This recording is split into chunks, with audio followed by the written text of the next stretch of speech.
Hi guys, welcome back to the channel. I'm Van Orn and this is another Dragonheir Silent Scott video. And today we're going to take a look at the new champion for Season 4, the champion that everybody's going to have a chance hopefully to get. New amazing poison support healer, Calavera, this Mexican style Dia de los Muertos artwork champion, which is absolutely amazing. Probably one of my favorite skin in the game right now. And I have to say, pretty impressive kit. So I had some time to play around with her between yesterday and today, try her out in different content, different comp, and see what she's capable of. And I want to show you what I've been basically seeing myself on the test server, and why I think that every player should try at least to go for her, because she can really be something that we didn't have before, and she can complete the accounts for many players. Now, she is absolutely amazing, and as I said, the kit is unique. She is a sort of a mix between Garius and Nathaniel in a way, but she also has a little bit of Furbat. She is incredible in my opinion. She has a passive that when casting a skill, a temporary illusion is briefly generated in a hero location. The illusion will follow the hero as they cast and produce additional effect. Now this one, it's interesting because you're going to see her playing. She's going to do the skills and then you're going to see a little sort of ghost in the same position she is. She's melee, so if she move, maybe that is going to be more visible in the test server. We're going to see now on the Vortex. She's going to be still in the same position, so you're not going to be seeing that as much. But those ghosts are adding additional effect you're going to see on the skills, but they also delay compared to when the skill is cast. So you need to keep that in mind. And you're going to see my timing later, and we're going to speak about this in more detail. So on her battle skills, she dispels one buff from each nearby ally and grants recovery over time to them for 5 seconds. Illusion spellcasting has a 75% but up to 100% chance of dispel one buff from each nearby enemy, and has a 50% chance of inflicting charm on them for 3 seconds. Now, all this second part over here on Vortex, we're not going to use. And so we're not interested in that, but that is going to be massively useful when we are going through contents like Famiander and Pillar, because obviously the enemies are going to buff and we can dispel those and you can charm them, so they're going to attack themselves and give us a little break during the fight, and it's going to help our progression a lot. And on the ultimate, heals all allied by 550 defense and grant them defense up for 10 seconds. I wish the defense up was before the heal, to be honest. It will make her really heals as much as Garius does, but she still do pretty good healing. This part over here, it's very similar to what Garius does, but on increased defense on your entire team instead of just on himself, which is great. We are not going to have a defense aura with her, and so having defense up to 30% increased defense on us, 60% increased defense on us throughout the fight.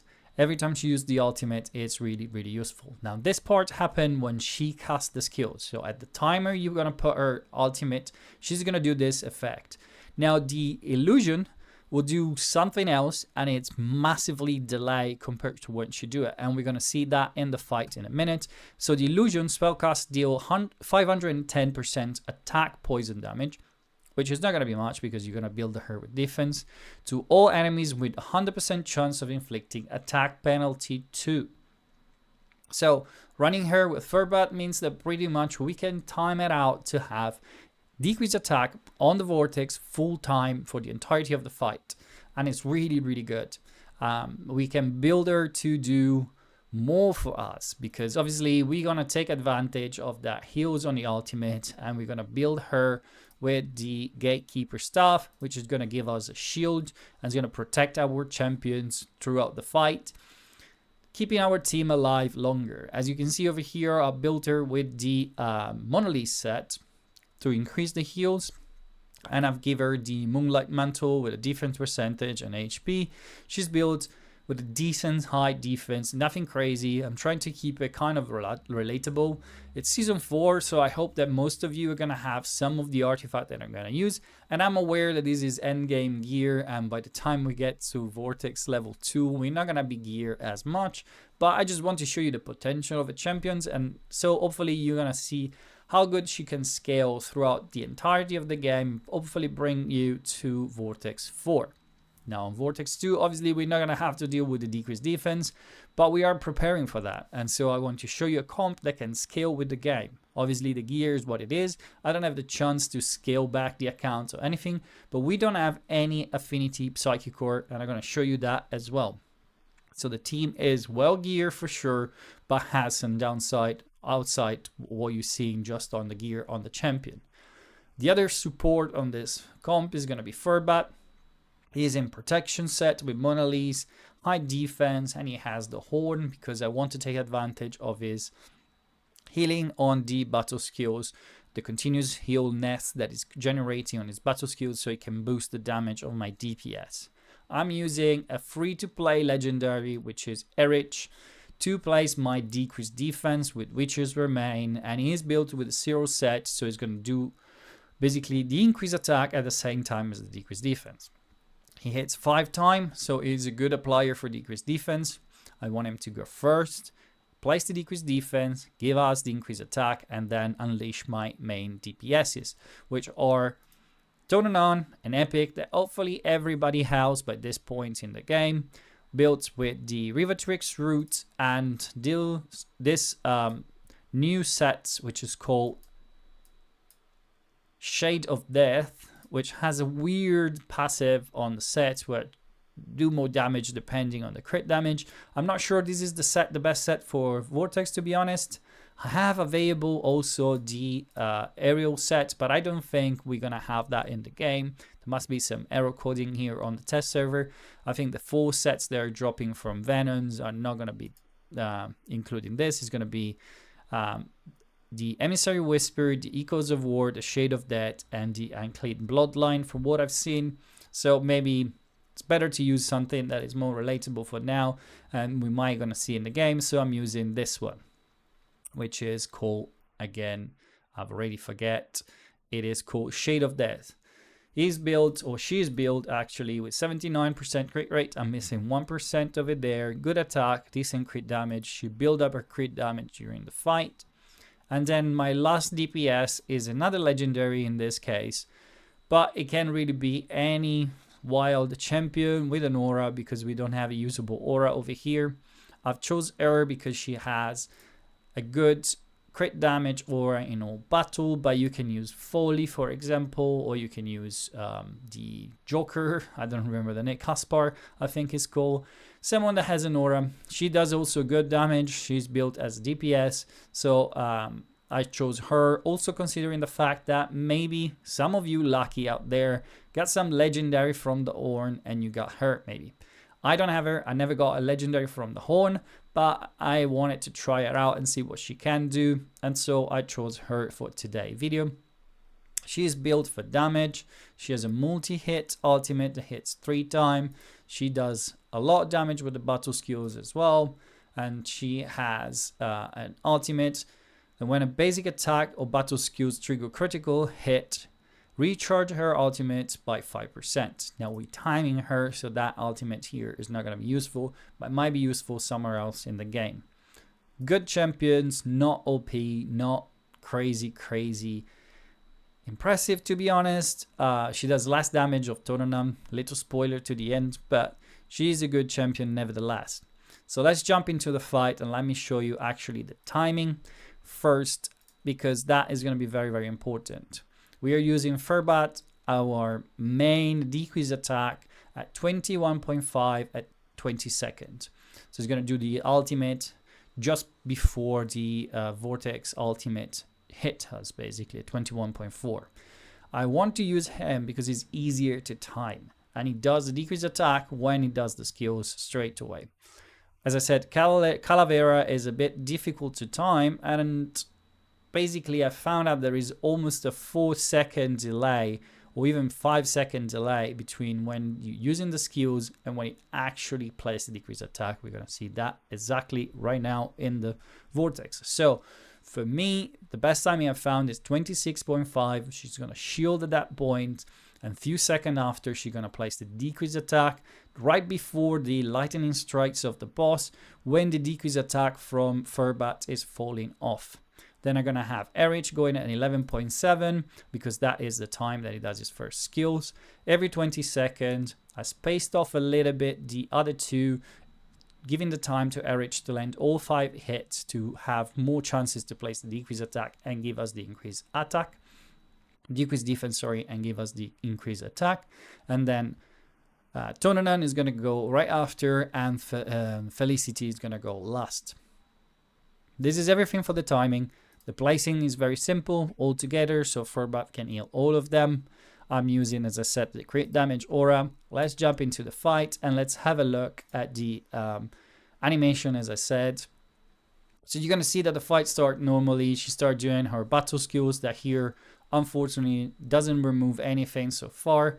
The lightning strike target is going to be Furbat, and he's going to be surviving the entire fight. We're going to hit for the first time with our DPSs. Decreased defense has gone down. He's going to do the double strikes that usually put up the decreased defense on us. Level 2, so I can't try that out yet. Furbat placed the decreased attack just before the ultimate as we prevented. And now she's going to do her ultimate here. And as you can see, the decreased attack is not being refreshed. It's going to be refreshed right now before the striking of the lightning. You see the massive delay over there? It is difficult to plan around that, but if we plan it right, we have the shield on Furbat for the striking, and we're going to have the decreased attack up as well throughout the entire fight, because when this one decay, it's going to be already time for Furbat to place decreased attack again, so we never get hit from any of the attack of the vortex that are not covered with decreased attack. And this will increase our survivability by a lot. So now I'm gonna let the runs in the background for a little bit. I'm gonna let it run for a minute so you can see that it's consistent and everything goes right. I'm gonna put it on 2x speed, and I see you in exactly a minute or 30 seconds from now.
It is 5 minutes to the end of the fight, and we just lost 2 of the DPS over here. We are right over 80 million already, and the fight is about to end. I mean, the 2 supports are going to go through the entire fight if I let them go, probably, but Tonanan is probably going to drop off very soon. I'm assuming. I've tried this run before, and she was falling off around 4 minutes to the end because the boss was hitting a bit too hard. As you can see, she's very low, and a double hit over here might end her life, but she's still up and going instead. So anyway, over 80 million with this comp. Probably can squeeze out a little bit more with better gear and anything, but this one is level 2, so it's an overkill for sure for what we're doing over here. Maybe they are going to be able to keep her up a little bit longer, I don't know. The heals are still coming, so she's still alive.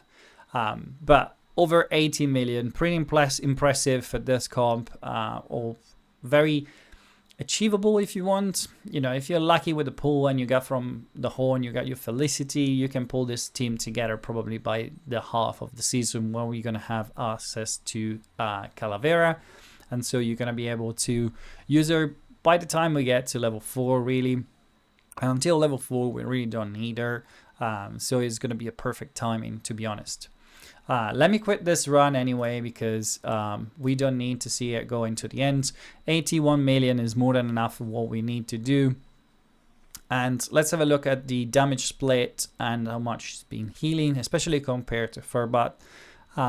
So we're going to see that Tonanon is our best DPS, Flora somewhere behind, and Erich, which is not built really for damage but more for enabling the damage of the others, is obviously falling short. But when we come to the healing, look how much she's been healing compared to Furbat, which is a champion in healing for sure, but she's outclassed him by quite a lot.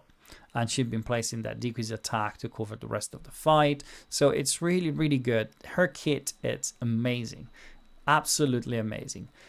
Before letting you go, I just want to get quickly to the event, because I think there are a couple of considerations we might have to do. It might be in the exchange, where we go to the petal shops over here, which is going to be our menu for the event on the Chaos Bosses, where we're going to be able to get Calavera on month 2 of the game. So after a month, you should start with the Chaos Bosses, and we're going to be able to work our way up to her. As you can see, there are also available the champions for the previous season. I believe this is going to be an option basically going forward from now on. So whenever there is a season, a new season, is going to be a new champion. And if we don't like that champion, we can either choose to buy something we missed in the past, or we can decide to try to enhance them. And so just as a consideration, if you miss out on UTR, you haven't missed out on much, to be honest. Don't invest on him, at least until they get rework. For now, it's a very trustable champion. You're just going to be a placeholder in your rank. It's not really helping much your team, so don't waste any resources on him. On Season 2, we got Audrit, which is still one of the best options. And I am still trying to understand if Calavera is better, or if it's just very similar, but obviously in a different way. In terms of value for your account, for sure, they are very close. It's a very close call between a tank that can heal, it can protect your team as Audrit can do, and a support that can heal, cleanse, decrease attack, increase defense. I mean, she does so much for your account. I'm not sure which one of the two could be more useful, but I think that overall, I will probably prefer Calavera, because she's covering so many roles in one, and she's probably, depending on the rotation of the affinity, going to pairing like with crazy combos like this season with Cinerel. If you have Cinerel and Calavera, you can keep up your team for the entirety of the Vortex with no problem whatsoever. You have permanent decrease attack, increased defense, healing coming from every corner, the cleansing from her to deal with the decreased defense on stage 4, which is going to help a lot. I mean, she's going to be really, really good in this pairing in particular. And then we're going to have Aladia from Season 3. She's a good champion, solid support, sort of similar in a way to Calavera with that decreased attack when hitting on shield, but she doesn't have the versatility of Calavera, in my opinion. The fact that she doesn't cleanse, the fact that she doesn't heal is a bit of attractive to her. She's still a good champion, but I don't think she's gonna be as good as Calavera unless we find particular use down the line. Yeah, the only thing you need to consider, in my opinion, about Calavera is that delay from the ultimate. With exception of that, she's one of the best champions any player gonna have access to. And I really suggest you to save up your dice for the event. You can start planning right now. Obviously, we are before the beginning of Season 4. We're already playtesting the champions, and you know that she's going to come in a month time after we start the season. So if you are not spending and you're planning to have her, and you know that from previous season you're struggling on the other world exploration to get the full points every single week. Granted, we don't know what the bosses are, how difficult they're going to be, and how difficult it's going to be for us to get top rewards every single week, ramping up from one team all the way, from 3 teams, sorry, all the way to 6. We don't know that, so be careful. I would suggest you keeping at least 20 dice, if not 40. Be sure to get this champion because it's going to help you quite a lot. This is everything for the video today, guys. I hope you enjoy it. And as usual, please consider liking and subscribing. And I'm going to see you soon with another video about Dragonheir Silence God. Bye and have fun.